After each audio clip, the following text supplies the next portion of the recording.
கிறிஸ்துவத்துல தான் அவர் வந்தாரு. அவருடைய ஆக்சுவல் பேர் வந்து வள்ளுவர் இல்ல, கிறிஸ்டோபர். ஈவே ராமசாமின்னு ஒருத்தர் வந்து இலக்கியங்களை படிச்சா பக்தி வளர்ந்துரும், அதனால அந்த இலக்கியங்களையே கேவலமா பேசிடு, இதை படிச்சு நீ என்ன பண்ண போற, போய் ஏபிசிடி படி. கருணாநிதி ஐயா வந்து இந்த தமிழ்தாய் வாழ்த்திலிருந்து ஒரு 4 வரியை தூக்கிட்டாரு.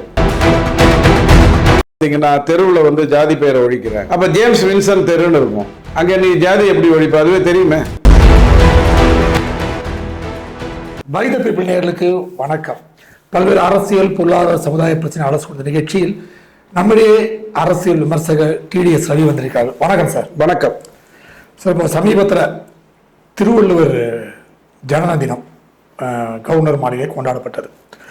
அது வந்து காவி உடை திருவள்ளுவருக்கு சாற்றி இருக்கிறார்கள், மிகப்பெரிய ஒரு பிரச்சனை எழுப்பியிருக்கிறார்கள் அந்த திமுக கூட்டணியை சார்ந்தவர்கள். அதனால் வந்து எல்லாரும் எப்படி காவி உடை சாத்தலாம், அப்படியே வைகோ போன்றவர்கள் எதிர்ப்பு தெரிவிச்சுக்கலாம். எப்படி சார் பார்க்குறீங்க இதை? வள்ளுவர் அப்படிங்கிறவர் வந்து காவி உடை போட்டாலும் வெள்ளை உடை போட்டாலும் முஸ்லீமோ கிறிஸ்டியனோ சமணரோ ஜெயினரோ புத்தரோ இல்லை, சனாதனத்தை பின்பற்றி வந்தவர் தான். நீங்கள் என்ன ட்ரெஸ் வேணாலும் போட்டுக்கோங்க. அடுத்தது வந்து ஜியு போப்போடைய புத்தகத்தை தான் இவங்கெல்லாம் பெருசாக பேசுவாங்க. வள்ளுவத்தில் அவர் தான் தெளிவாக எழுதினாருன்னு. போப் ஆக்சுவலாக ஒரு அறவேக்காடு, அவர் வந்து நிறைய டிரான்ஸ்லேஷன்லாம் பண்ணியிருந்தார். இந்த அறவேக்காடுங்கிற வார்த்தையை கூட நான் என்னுடைய அறிவுக்கு உட்பட்டு சொல்லலை, ஆர்.என். ரவி அதை அவருடைய அறிவுக்கு உட்பட்டு அற்புதமாக சொன்னார். அவருடைய புத்தகத்தில் அவருக்கு என்ன கலர் போட்டிருந்தாங்க, டான் பாஸ்கோ யூனிஃபார்மாக போட்டிருந்தாங்க வள்ளுவருக்கு. அப்போ அதை பாருங்க. வேண்டாமா, அண்ணாதுரை ஐயா பதவி ஏற்றார் இல்லையா, இப்போ நம்ம விஜய்க்கு தாத்தா அவர் தானே, அண்ணாதுரை பதவி ஏற்றார். அவர் டேபிளில் உட்கார்ந்தார், அங்கே ஒரு வள்ளுவர் படம் இருந்தது. அந்த வள்ளுவர் படம் எப்படி, அது பிளாக் அண்ட் ஒயிட். ஆமாம். ஆனால் அதில் நீங்கள் பார்க்க வேண்டியது வந்து அது வெள்ளையா காவியாங்கிறது இல்லை, அங்கே ருத்ராட்சை இருக்கும், விபூதி இருக்கும். பாருங்க, கருணாநிதின்னு ஒருத்தர் வந்து, ஈவே ராமசாமின்னு ஒருத்தர் வந்து இலக்கியங்களை படித்தா பக்தி வளர்ந்துரும், அதனால அந்த இலக்கியங்களையே கேவலமாக பேசிடு, இதை படிச்சு நீ என்ன பண்ண போற, போய் ஏபிசிடி படி அப்படின்னு சொல்லிட்டாருங்கிறதுக்காக. இசையை படித்தால் பக்தி வளர்ந்துரும், அதனால இசை எதுக்கு போற, வெஸ்டர்ன் மியூசிக் கற்றுக்கோ அப்படின்னு பேசினதுனால. ஏன்னா அவருக்கு 4:30 மணிக்கு மேலே வேற பிரச்சனைகள்லாம் இருக்கு, அவர் என்ன வேணாலும் பேசுவார். ஈவே ராமசாமி ஐயா என்ன வேணாலும் பேசுவார். அதை பேசிட்டாங்க. கருணாநிதி ஐயா வந்து இந்த தமிழ்தாய் வாழ்த்திலிருந்து ஒரு 4 வரியை தூக்கிட்டாரு. ஏன் 4 வரியை தூக்கினாருன்னு கேட்டால், ஆரியம் போல் வழக்கொழிந்து அப்படின்னு இருக்கும். அதில் ஆரியம் போல் வழக்கொழிந்துன்னு இருக்கும். யார் சொல்றாரு?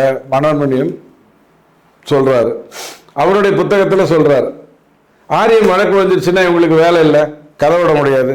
இப்போ தாவேக்கா வந்துட்டதுனால திமுகவில் 25 வயசுக்கு மேலே இருக்கிறவனெல்லாம் ரிஜெக்ட் பண்ணிட்டு only 25 and below Gen Z அப்படின்னு ஏதோ பண்ணின்னு இருக்கானுங்க. இவங்க தாத்தாலாம் பண்ணிட்டு இருந்தாங்களே அரசியல், அந்த அரசியல்ல இவர் வந்து வள்ளுவரை பொறுத்த வரைக்கும், வள்ளுவர்னு இல்லை எல்லாத்துலேயுமே நீங்கள் பார்த்தீங்கன்னா தெருவில் வந்து ஜாதி பெயரை ஒழிக்கிறேன், அப்போ ஜேம்ஸ் வின்சன் தெருன்னு இருக்கும், அங்கே நீ ஜாதி எப்படி ஒழிப்ப, அதுவே தெரியுமே. அல்லது இஸ்மாயில் தெருன்னு இருக்கும், இஸ்மாயில் தெருன்னா ஜாதி தெரியுமே, மதம் தெரியுமே. கிருஷ்ணா ரெட்டி தெருவில் ரெட்டியை தூக்கிட்டீங்கன்னா கிருஷ்ணா தெருவாயிடுது. நான் ரொம்ப வளர்ந்தது வந்து மன்னாரெட்டி ஸ்ட்ரீட்டுன்னு கிருஷ்ணவேணி தேட்டர் பக்கத்தில் ஒரு தெருவில் தான் நான் இருந்தேன். அந்த ரெட்டியை தூக்கிட்டாங்க. இப்போ நான் எல்லாருக்கும் சொல்கிறேன், மன்னார் தெருவில் இருந்தேன். மன்னார்னா பெரிய மகான்கள்லாம் இருக்காங்க, ரவுடிகளும் இருக்காங்க. ஸோ இந்த கேவலமான வேலையெல்லாம், ஏன்னா இவங்களுக்கு என்னன்னா, இவங்களுக்கு மேலே இருந்தான் இந்த பக்தியை பேசினவன், இசையை பேசினவன், வள்ளுவத்தை புரிஞ்சுக்கிட்டு பேசினவன் எல்லாம் இவனுக்கு மேலே இருந்தான். இவங்களால உயர முடியாது. அப்போ அவனை இறக்கி விட்டுறதுக்கான வேலையை தான் இவனுங்க பண்ணானுங்க. பண்ணிட்டு வெள்ளை உடையை போட்டுட்டா நாளைக்கு ஒரு 600 வருஷம் கழிச்சு கிறிஸ்துவத்துல தான் அவர் வந்தாரு, அவருடைய ஆக்சுவல் பேர் வந்து வள்ளுவர் இல்ல, கிறிஸ்டோபர் அப்படின்னா வேலை முடிஞ்சது இல்ல. திருமாவளவன் அந்த விஷயத்த பண்ணிட்டு இருக்காரு இல்லையா.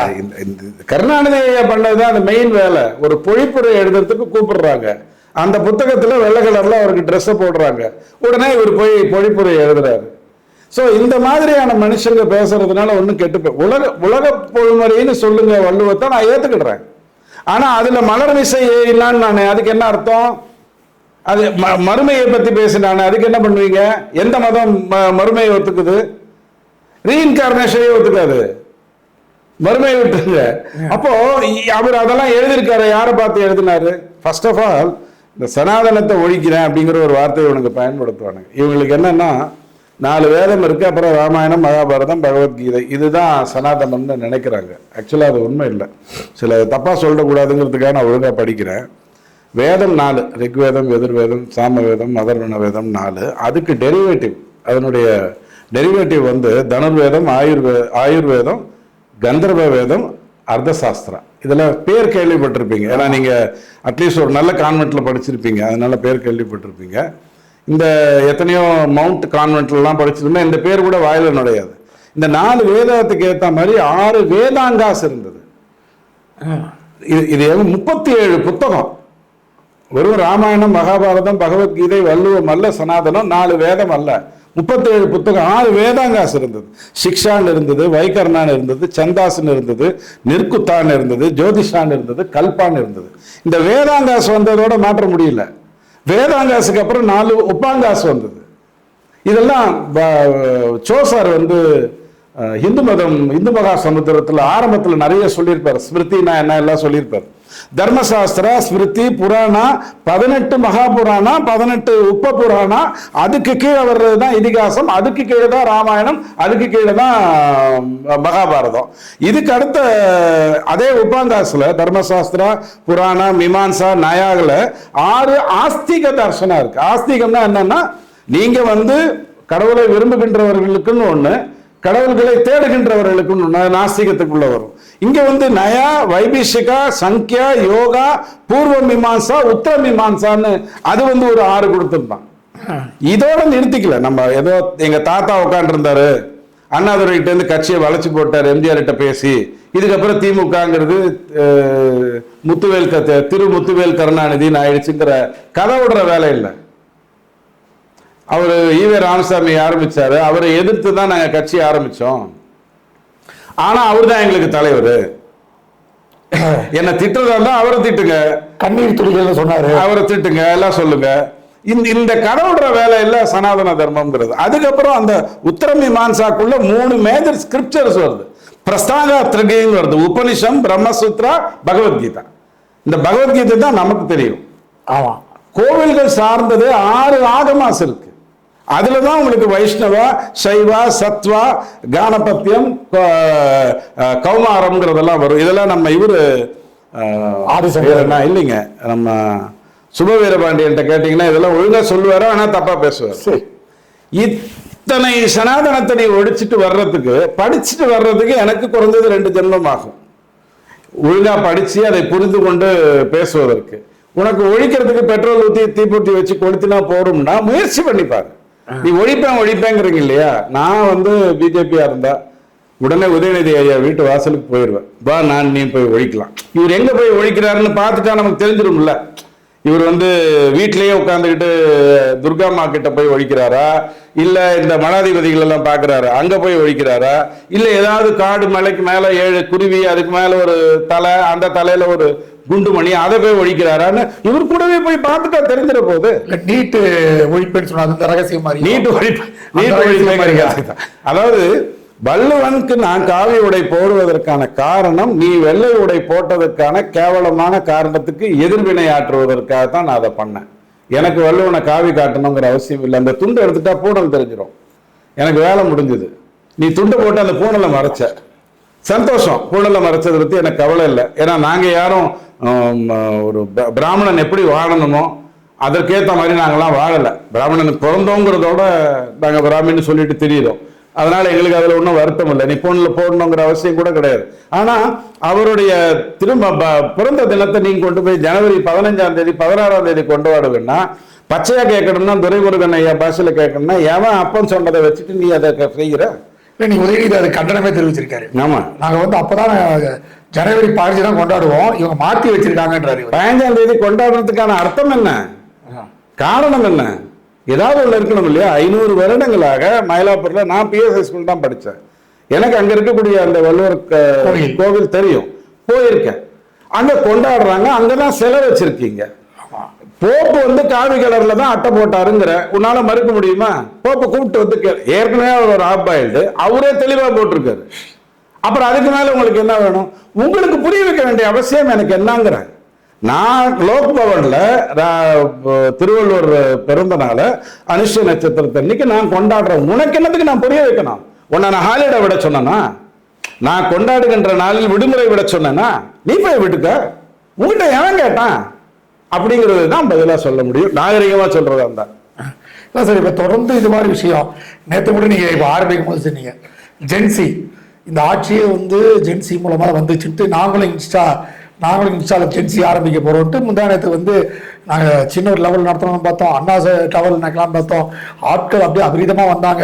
அதுக்கப்புறம் வழி இல்லாமல் நாங்கள் அண்ணா அறிவாளத்தை கிட்டதா போச்சு, அங்கேயும் 500 பேர் தான் வந்தாங்க. யாரை பார்க்கறதுக்குன்னு சொல்லிட்டீங்கன்னா வேலை முடிஞ்சிருச்சு. இல்லை சரி, ஜூலியை பார்க்கறதுக்கு எவனாவது 500 பேர் வருவானா? வேலை வெட்டி இருக்கிறவன் தான் வருவான். அதாவது ஜூலிங்கிறவங்க அவங்கள பத்தி பிக் பாஸ்ல நமக்கு தெரியும். அதுக்கப்புறம் கதை விட்டுட்டு இருந்தாங்க, உதார் விட்டுட்டு இருந்தாங்க, இப்ப கிட்னி எல்லாம் திருடுறாங்க, பேச்செல்லாம் போயிட்டு இருக்குது. அவங்கள அப்படியே விட்டுட்டா நல்லது. ஏன்னா சில பேர் ஜெயில கொண்டு போய் விட்டீங்கன்னு வச்சுக்கோங்க, ஜெயிலருக்கு பைத்தியம் முடிச்சிடும். அதனால அவன் என்ன பண்ணுவான், உடனே ஜாமீன் கொடுத்து அனுப்பி விட்டுருவான். ஸோ இந்த கஷ்டப்பட்டு அங்கே அனுப்புறதுக்கு பதிலாக இதுங்களெல்லாம் ரோட்லேயே விட்டுடலான். யாரை பார்க்க வந்திருக்காங்க? நயன்தாரா பார்க்க வந்தாங்களா? இல்லை அந்த இது பேர் என்ன, அந்த பாடகையை பார்க்க வந்தாங்களா? இல்லையே, ஜூலியை பார்க்கறதுக்காக வந்தாங்க. இதுக்கு வந்து எங்களுக்கு இடம் கிடைக்கல. எதுக்கு இந்த பீலா எல்லாம்? அதையும் பார்த்தீங்கன்னா வந்தவன் எவனே ஜென்சிங்கிறது எல்லாம் 50 வயசுக்கு மேலதான் வந்தாங்க. ஜென்சிங்கிறத இவங்க எல்லாருமே தவறா புரிஞ்சிட்டு இருக்காங்க. ஜென்சிங்கிறது வெறும் வயது சார்ந்த ஒரு விஷயம் அல்ல. நல்லா புரிஞ்சுக்கோங்க. கட்டப்பா மாதிரி 10 தலைமுறையா அடிமையாகவே இருப்பதற்கு சில பேருக்கு பிடிக்கும், சில பேருக்கு பிடிக்காது. அதுதானே பாகுபலியில வர்ற கட்டப்பா மாதிரி வச்சுக்கோங்க. அது அவருக்கு கரெக்டு தானே, அவரை மதிச்சாங்க, கரெக்டா வச்சுட்டாங்க, அவரு விட்டாரு. அவர் பையன் அதே மாதிரியே பண்ணுவானா? பண்ண மாட்டான். அப்போ ஜென்சிங்கிறது வந்து ஒரு புரட்சி சிந்தனை. அதாவது காலகாலமாக ஒடுக்கப்பட்டு, காலகாலமாக அவங்க மடைமாற்றப்பட்டு வாழ்ந்துட்டு இருக்கிறவங்க பொங்கி எழுந்தா அதுக்கு வந்து ஜென்சின்னு பேர் வச்சாங்க. நானும் நீங்களும் ஒரு காலத்துல ஜென்சியா தான் இருந்தோம். எங்க வீட்டுல எல்லாம் ஜென்சிஸ் நிறைய பேர் இருக்காங்க. இதெல்லாம் ஒரு மேட்டரே கிடையாது. இவனுக்கு புரியாது எதுவுமே. இவனுக்கு புரிஞ்சிருந்தா இவன் வள்ளுவத்தை வந்து ஒழுங்கா கடைபிடிச்சிருப்பான்ல. வள்ளுவத்துல என்ன சொல்லி இருக்குது? புலால் உண்ணாமை பத்தி பேசியிருக்காரு. ஆமா, இவனுக்கு இன்னும் கொஞ்சம் டீப்பா பேசுனீங்கன்னு வச்சுக்கோங்களேன். இந்த நம்ம அது என்னது கத்திபாராக்கு பக்கத்தில் ஒரு 2-3 சேனல் இருக்கும். அங்கெல்லாம் போய் பேசுனீங்கன்னா அவங்க வந்து பார்த்தால் குற்றம், பேசினால் குற்றம், தொட்டால் குற்றம். இந்த கர்மெல்லாம் பண்ணது ஜெயினனும் புத்தனும். புத்த மதத்தை சார்ந்தவர்களும் ஜெயின மதத்தை சார்ந்தவர்களும் தான் பார்த்தால் குற்றம் தொட்டால் குற்றத்துக்குள்ள ஏன் வந்தாங்கன்னா, அவங்க மனிதனை அசைவம் சாப்பிடுகின்ற சைவம் சாப்பிடுகின்ற அந்த கோட்ல பிரிச்சாங்க. அந்த ஒரு கோட்ல பிரிச்சுட்டு நீ அசைவம் சாப்பிட்டுட்டு வந்திருக்க, உன்னை பார்த்தா எனக்கு தீட்டு. பிராமணன் சொல்லல, இந்துக்கள் சொல்லல, ஒரிஜினலா இங்கே இருந்த அந்த சனாதனிகள் யாரும் சொல்லல. அதற்கு பின்னாடி வந்தவங்க அந்த கோடெல்லாம் போட்டுக்கிட்டாங்க. உதாரணத்துக்காக சொல்லணும்னா, இப்ப லயன்ஸ் கிளப்னு ஒண்ணு வருது, ரோட்டரி சங்கம்னு ஒண்ணு வருது. ஒரு ரோட்டரி சங்கத்துக்கு ஒரு அர்த்தம் இருக்கும். ரோட்டரி சங்கம் ஒரே ஊர்லயே 15 இருக்கும். ஆமா, ராமசாமி ரோட்டரி, குப்புசாமி ரோட்டரின்னு இருக்கும், நீ பார்த்துருப்பீங்க. ஒவ்வொருத்தருக்கும் ஒரு வழக்கு முறை கொண்டு வந்தாங்க. அதை வைத்துக் கொண்டு ரோட்டரியை தொடங்கினவனே முட்டாள்னு நீ நினைச்சேன்னா உனக்கு பரிதாபம் தான் பட முடியும். வெயில் வேற ஜாஸ்தியா அடிச்சிருக்கு. இவ்வளவுதான் நான் புரிஞ்சுக்க முடியும். ஸோ இவங்க வந்து இந்த ஜென்சிங்கிற வார்த்தைக்கான அர்த்தம் முதல்ல புரிஞ்சுக்கோங்க. ஒடுக்கப்பட்ட இனம் அப்படின்னு பார்த்தா இந்தியாவில் எதுவுமே கிடையாது. இன்னைக்கு ராஜாஜி வந்ததுக்கு பிறகு, வைத்தியநாதன் ஐயர் வந்ததுக்கு பிறகு, ராமானுஜர் வந்ததுக்கு பிறகு, தமிழ்நாட்டிலேயோ இந்தியாவிலேயோ சங்கரர் வந்த பிறகு தமிழ்நாட்டிலோ இந்தியாவிலேயோ இவர் சரியில்லை இவர் வேணும்னு சொன்னதே கிடையாது. மனுஷன் சொல்லிப்பான். இப்ப இந்த ரோட்டுக்குன்னு ஒரு அசோசியேஷன் இருக்கும். ஆமா, முதல்ல குடி வாங்கினவர் ஒருத்தர் உட்கார்ந்து இருப்பாரு. முதல்ல குடி வந்தவர் இங்க இருப்பாரு. அவரை மதிக்க மாட்டீங்க. அதுக்கப்புறம் பெருசா வீடு கட்டின ஒருத்தன் வந்து தலைவன் ஆயிடுவான். அவன் சொல்றதுதான் இந்த ரோட்டுக்கு சட்டம்னு வரும். அதனால இந்த சாலையே தப்பா, இந்த ஊரே தப்பா? அறிவு தான் கெட்டு போய் கிடக்கு. அதனால ஏன் ஊரை கெடுக்கிற? இவ்வளவுதான் நம்ம கேட்க முடியும். ஸோ வள்ளுவனை பற்றி பேசுவதாக இருந்தால் உதயநிதி அவர்களே ஒரு 40 திருக்குறளையாவது படிச்சுட்டு வாங்க. உங்க அப்பா ஒரு 25, தாத்தா ஒரு 25 பஸ்ல எல்லாம் எழுதியிருந்தாரு. அதுலயும் பாதியை தான் சொல்லி கொடுத்துட்டு போயிருக்காரு. அந்த பாதியை கத்துக்கிட்டு தான் விஜய் வந்து உட்கார்ந்துட்டு இருக்காரு. பிறப்போக்கும் எல்லா உயிருக்கும். அடுத்த வரியை சொல்லு. அடுத்த வரியை சொன்ன மறு நிமிஷம் உனக்கு சனாதனம் உள்ள வந்துடும், மனுஸ்மிருதி உள்ள வந்துடும். மனுஸ்மிருத்தின்னு உடனே இந்த காசுக்காக எழுதினான் பாருங்க, ஒரு 4-5 ஐயங்கார் எழுதியிருப்பான். அதை போய் படிக்க கூடாது. நீ ஒழுங்கா மனுஸ்மிருதிங்கிறது காலத்தில் மாறி வந்தது. அதை படிக்கணும்னா சோராமசாமி மாதிரி கேட்கணும். மகாபரிவா மாதிரி போய் கேட்கணும், அவங்க பேசுனதை கேட்கணும். இந்த லோக்கல் கோனார் அக்னி ஓத்ரி தாத்தாச்சாரி அது கேட்க இந்த லூசுகள் எல்லாம் பத்தி கேட்க கூடாது, மரியாதையாவே சொல்றேன். ஏன்னா இதுங்கெல்லாம் தான் பண்ண தப்ப நியாயப்படுத்துவதற்காக சில வேலைகளை செய்த அறிவார்ந்த சீடர்கள். இதுங்களெல்லாம் தூக்கி போட்டுருங்க. சிறப்புவா செய்தொழில் வேற்றுமையான், தொழிலால் வேற்றுமை பெறுகின்ற அந்த வேற்றுமையை சரியாக செய்ததால் சிறப்புற்ற அவன் தான் பிறப்புக்கும் எல்லா உயிருக்கும் சிறப்புவா. அதுல யாருக்கு சிறப்புன்னு கேட்டீங்கன்னா தொழிலை வந்து ஒழுங்கா செஞ்சவன். தொழிலின் அடிப்படையில் எது வருது? ஜெயினமா, புத்தமா, அப்புறம் ஒரு இடமும் தெரியாது. இவங்க தாத்தாக்கே ஒரு இடமும் தெரியாது, பேசிக்கிட்டே இருந்தாரு எதையோ, அதை வைத்துக் கொண்டு இவங்க பொழுது ஓட்டுறாங்க. சார் இப்போ கடைசியா ஒரு கேள்வி. திருச்செந்தூர் அது வந்து இவங்க வந்து அதை அப்படியே ஒரு சனாதன லெவலுக்கு கொண்டு போயிட்டாங்க. அதாவது சனாதனத்தால் இந்த பிரச்சனையை ஆட்சின்ற மாதிரி கொண்டு போயிட்டாங்க.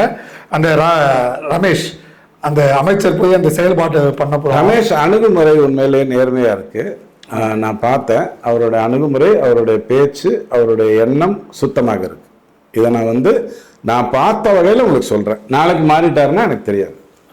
இப்போ நீங்க போறீங்க 4000 ரூபாய் வாங்குறேன், சும்மா சாதாரணமா வச்சுப்போம்.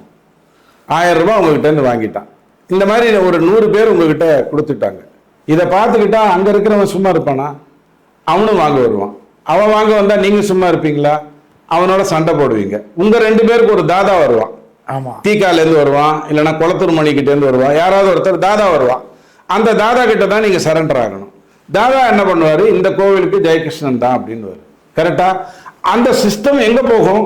கடைசியில அந்த இந்த அறங்காவலரை மட்டும் இவங்க நியமிக்கல இல்லையா? இவங்க ஒரு அதிகாரியை தானே நியமிக்கிறாங்க. அது அதிகாரி வரைக்கும் போகும். அதிகாரி வரைக்கும் போயிட்டு சேகர் பாபுக்கு போகும். இப்படி ஒரு தப்பு இருந்தாதான் நீங்க பண்ண முடியும். சாலிடா நீங்க உள்ள கொண்டு போய் விடுவீங்க, ஒரு 1000 ரூபாய் வாங்கிடுவீங்க அப்படின்னு சொன்னா ஒண்ணும் வேண்டாம். சென்ட்ரல் ஸ்டேஷனுக்கு போங்க, ப்ரீபெய்ட் டாக்ஸின்னு இருக்கும்.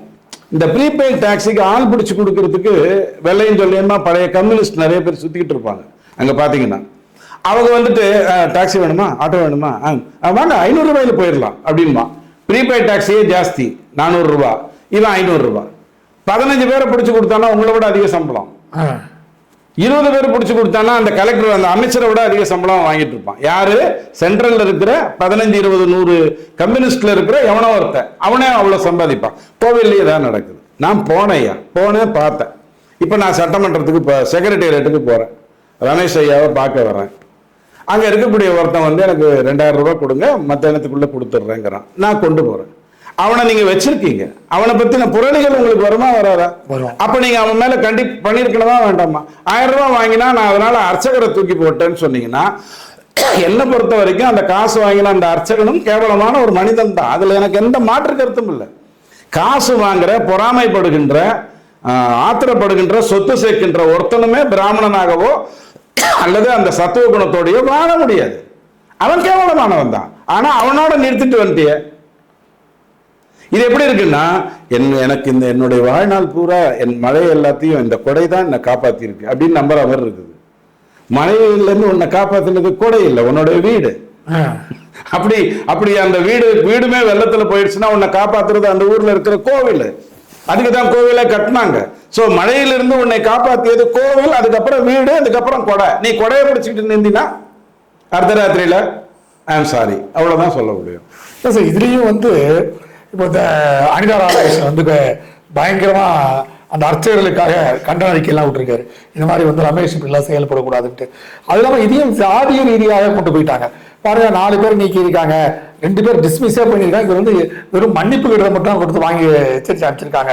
ஸோ இங்கேயும் பார்ப்பனியம் உள்ளே நுழைந்து விட்டது அப்படின்ற மாதிரி தான் பதில் சொல்லியிருக்காங்க. பார்க்குற நேயர்களுக்கு 3 விஷயம் புரியணும். ஒரு ஆட்சி வந்த உடனே இந்த மாதிரி போகிறது, அங்கங்கே பார்க்கறது, பயங்கர புலன் விசாரணை பண்ணுறது, இந்த நாடகம் எல்லாம் எங்களுக்கு அண்ணாதுரை ஐயாவே பண்ணி காட்டிட்டாரு. எங்கள் கொள்ளு தாத்தாக்கு பண்ணார். அப்போவே எங்களுக்கெல்லாம் தெரியும் இந்த ட்ராமாலாம் எப்படி பண்ணுவாங்கங்கிறது தெரியும். இதே சின்சியராக பண்ணுவாங்களான்னு கேட்டால் இன்னொரு 1 வருஷம் கழிச்சு ஏதாவது செய்தி வருதான்னு பாருங்க, வர்றதுக்கு வாய்ப்பு இல்லை. நம்பர் 1. ரோட்ல தேர்தலுக்கு கோட் ஆஃப் கான்டாக்ட் வர்றதுக்கு முன்னாடி நீங்க எந்த ரோட்ல போனாலும் ஒரு 4 போலீஸ் இருந்து நீங்க ஹெல்மெட் போடலைன்னா உங்களை தேடி பிடிச்சி உங்ககிட்ட டாக்குமெண்ட் இருக்கா, அது இருக்கா, இது இருக்கான்னு கேட்டு ஒரு 500, 200, 300 வாங்கிட்டு, அல்லது உங்க வண்டி போட்டோலாம் எடுத்து ஒரு சீட்டு இவ்வளவு பெருசா கொடுத்து உங்களை அனுப்பியிருப்பான். நடந்ததா இல்லையா? ஆமா. தேர்தல்ல இருந்து இன்னி வரைக்கும் ஏன் அது நடக்கல? தேர்தலாவது தேர்தல் ஆணையம் கோட் ஆஃப் கான்டாக்ட் அந்த டைம்ல போலீஸுக்கு 1000 வேலை இருக்குது, பண்ணல. இப்பதான் ஆட்சி மாறிடுச்சு இல்ல, ஏன் இப்ப பண்ண மாட்டேங்கிறான்? நிர்பந்திச்சா தான் இந்த ஊழலே நடக்கும்.